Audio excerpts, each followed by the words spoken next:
in part one, we saw the process of taking a initial idea and turning it into a sketch and then a cut design for a laser cut kit. If you haven't seen part one, then you can go back and watch it now on the channel. But in this episode, we're going to get to see it being cut and prepared. We need to load it into the laser cutting software, so we can just import that file. Oops. I am pleased to hear that you say oops as many times as I do when I'm doing something in Photoshop. Yeah. So if we, because we've got a 2mm piece and two 1mm pieces, we can't obviously cut them all at the same time. So we'll cut the 2mm piece first, so we'll get rid of them. And then these, I think I said we'd get 6 out of a row, didn't I? So 6.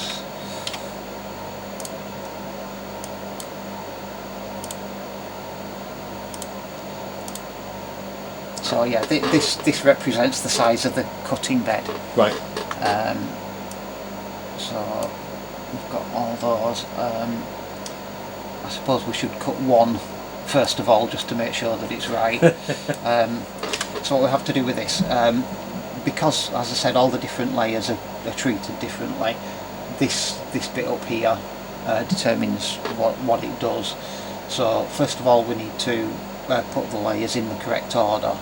So we want to do an engraving first, and then I cut the tabs, do the majority of the cutting, what are the red lines, and then the last thing is the brown line, which is cutting the piece out from the big sheet at the end. So we just need to move that down. So we've got engraving, the tabs, the main cuts, and then cutting it from the sheet. But we also need to tell the machine what power and speed we need to use. So these are all set up. So just double click on there, go into the parameter library. So it's 2mm and we want to engrave it. So these are all set for each individual machine. So these settings will work on my laser cutter, but on somebody else's there'd be different settings. But we'll just go ahead and make sure that we've got all them the same. So 2mm tab engrave, 2mm cut, and 2mm cut. So that's now ready to go. So we need to put some material in the machine, and then we can cut that. So we'll load the material in the machine. So I've got a piece of 2mm MDF in here, so I'll just pop that in there.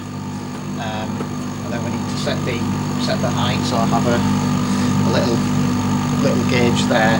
That's for the height. I can't remember. I think we're about the right height anyway. So all we do is check that that's at the right height there, which it is for 2mm board. So set a starting position, there, and then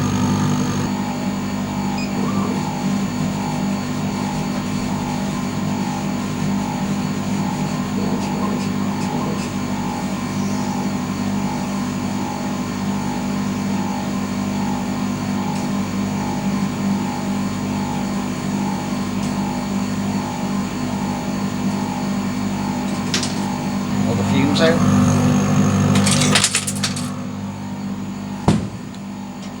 So there we go, that's the piece that we just cut. So that's the first sprue. So we just need to do the same with the 1mm board now. That looks good and it smells good. There you go.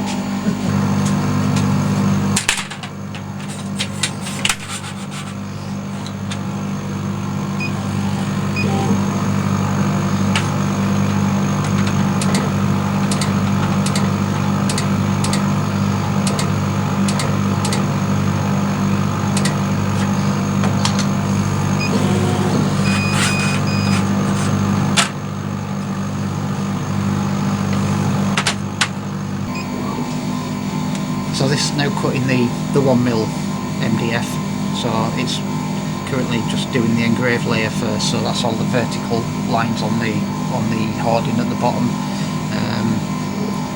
and then the name on the sheet, the ident on the sheet.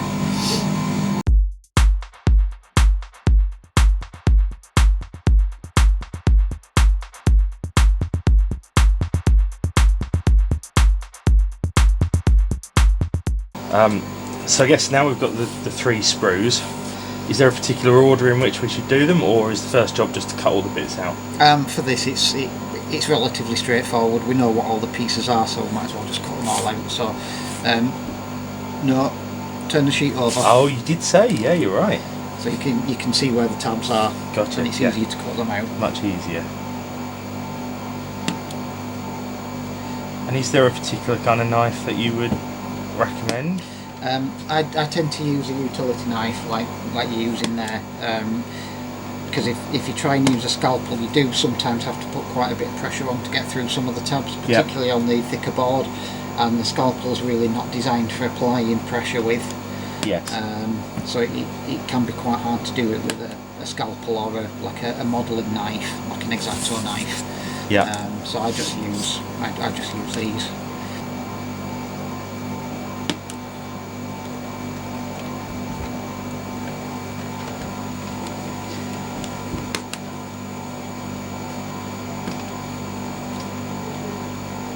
And this is the joy that you are literally just pushing through those little tabs. Yeah. And then the whole thing pops out. Yeah.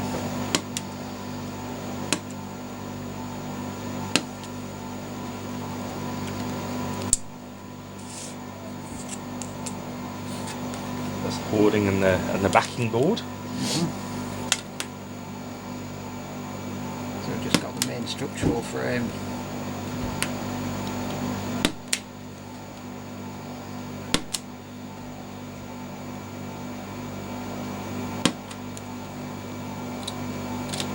That's it. So we've now got the back frame, the backing board, and the hoarding, and then we've got the front frame and the light bar. Yeah. So that's everything. Yeah. I'm pleased to see that you're using the right glue. Yeah. Or that you're going to have me use the right glue. The Deluxe Materials laser cut kit glue.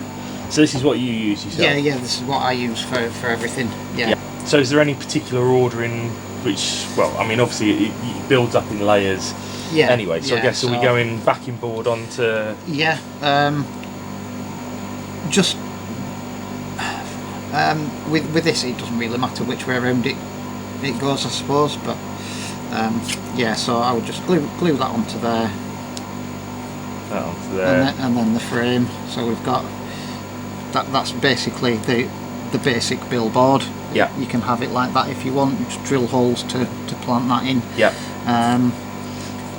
The optional hoarding for the bottom. Mhm. And then the light bar on. So the good thing is this means that, let's say for example, you know, you didn't want to use it as the type of billboard that we've made it to be. I say we, that you've made it to be. Yeah, maybe you want to just use the structure to attach to the side of a building, for example. You can just cut these bottom legs off and have it as a freestanding. Yeah, or even just use those bits. Yeah. And fix that to the wall. And then you know if you did still want the lighting bar, you could just attach that to the side of a building. Excellent. Yeah. Okay, let's do it.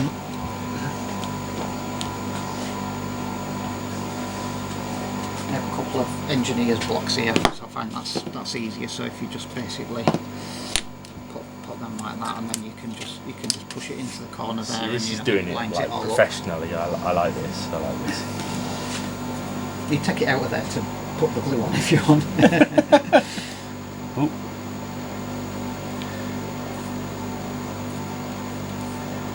See, I don't use very much of this, do you? No. Doesn't really need it, does it? No. I tend to just do it in lines rather than dots. But like that? Well, no, if you want to do dots, you do dots. Oh, I'm learning here, so...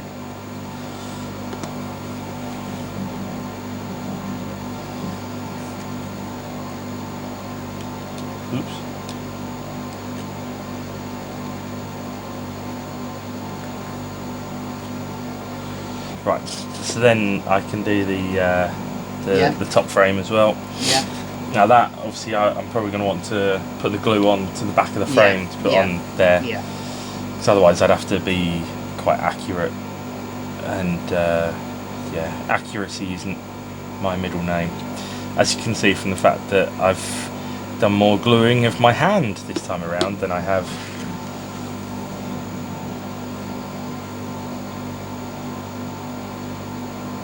These engineers blocks are a good tip though. That's makes it nice and easy to line things up. And then the hoarding at the bottom. Now, I mean, the hoarding and the backing board, we could have just done that as one piece. Yep. But then, you know, you want the option to exactly. not put the hoarding on. Yeah. So I'm just holding that up against it so I don't put the glue too far down. Not just a hat rack. Well, certainly more useful as a hat rack than a hairstylist model. Yeah. And for those who don't know, I'm bald. That's why I said that. In fact, there's not a lot of hair going on here, is there? Between you and I. What are you trying to say? That we're both bald. Look at that delicacy.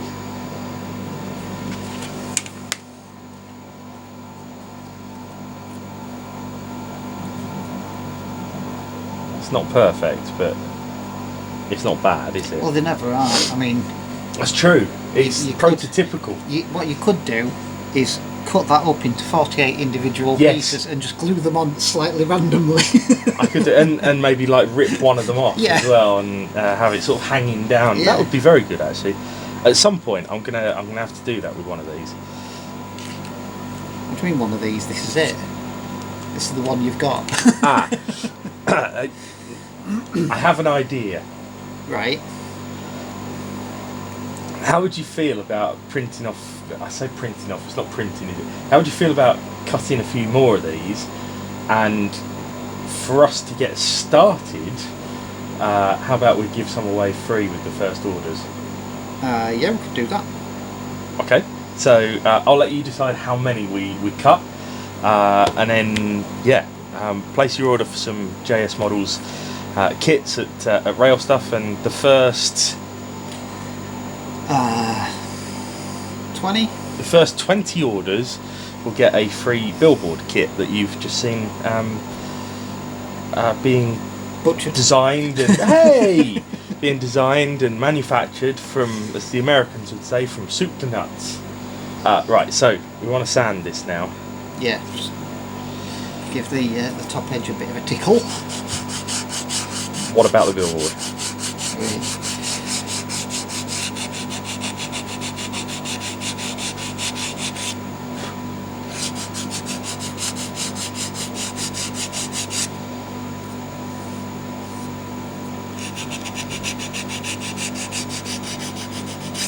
Do you know what grit this is?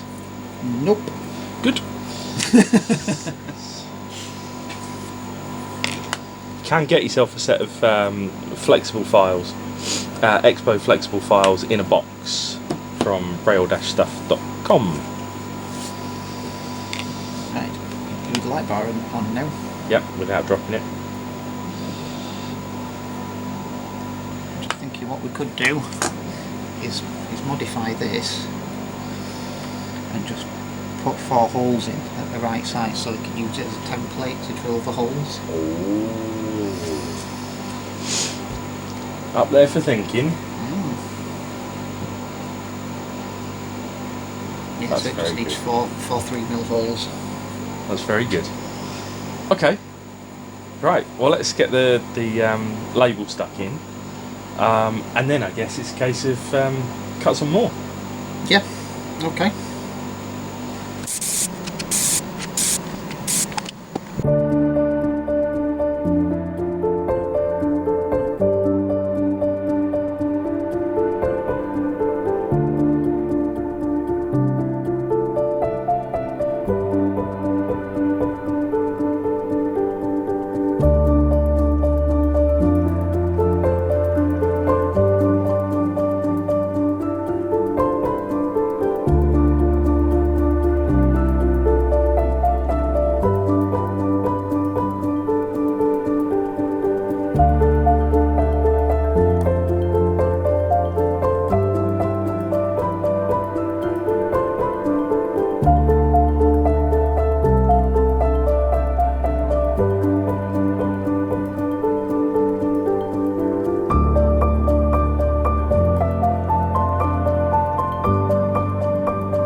So we've gone from a couple of pictures on Google Yep. through to sketching it, then designing it in CAD, Yep. and laying it out, Yep. and then cutting it, Yep. and then giving one a lick of paint and a nice advert, Yep. and then packaging up the kits as well. The last ones are just being cut as we speak. Yeah, the last one's just doing now, so we've just packed up the first ones. We have modified this one slightly, so we've got now 4 holes in the sprue there, so that you can lay that down and use that as a template to drill the 3mm holes that you need for mounting it. So that makes it all nice and easy. So these are really nice, neat little packages. So they'll slot in nicely with any JSModels kit that you pick up from RailStuff. Literally, it'll be the first 20 orders that come in for a JSModels kit, whether that's something that's going to ship directly from Jonathan or whether it's going to ship from the stuff that I'm taking with me now. You'll get yourself a free billboard, and I'm really pleased with how they've come out. So yeah, I am. Yeah, it's and we have genuinely done this in the last kind of 4 hours. Yep. So yeah, it's it's been a bit hectic at times, but we've got there. Yes, it has. And I'm sure most of you will manage a much better paint job than I managed on that one, but it served the purpose for the picture on the front of the packaging and for the pictures that you guys are seeing right now. And the poster that's included in there is one in under there. It's self-adhesive as well, so you don't need to glue it on. Which is perfect, because paper, you use any kind of wet glue on it, it can start to ripple up and all sorts. So self-adhesive is absolutely perfect. Yeah. Look, Jonathan, it has been an absolute pleasure coming here and learning the process of how you do this from start to finish. Seeing them getting cut as well. Seeing them being packaged up and the work that goes into it. Thank you very much for inviting me down to your dungeon. You do need to stop calling it that though. No, I will call it that forevermore. It's been an absolute pleasure, and hey, it was an excuse to pop over to Yorkshire for a while. Yeah, come to a decent county. And on that note, for anyone who doesn't live in Yorkshire, his opinions are his own and not that of RailStuff. But look, on a more serious note, you can now get a range of JSModels kits from rail-stuff.com. If you need commission stuff doing, then you can get in touch with Jonathan direct. So just give us your website and contact details. It's JSModels.co.uk. Perfect, and they can reach out to you through that as well. Yep, absolutely. So commission work undertaken if you want something a little bit more detailed. But we've got some really nice kits on the website now, and we look forward to doing more and more in the coming months. I guess I'll see you in just a few days' time. Yes, you will. Yeah. So, no doubt another excuse to find a bar somewhere. Yes. And talk about things. So, thanks ever so much for watching. I hope this has been interesting. It's a little bit different, and come back for the next one.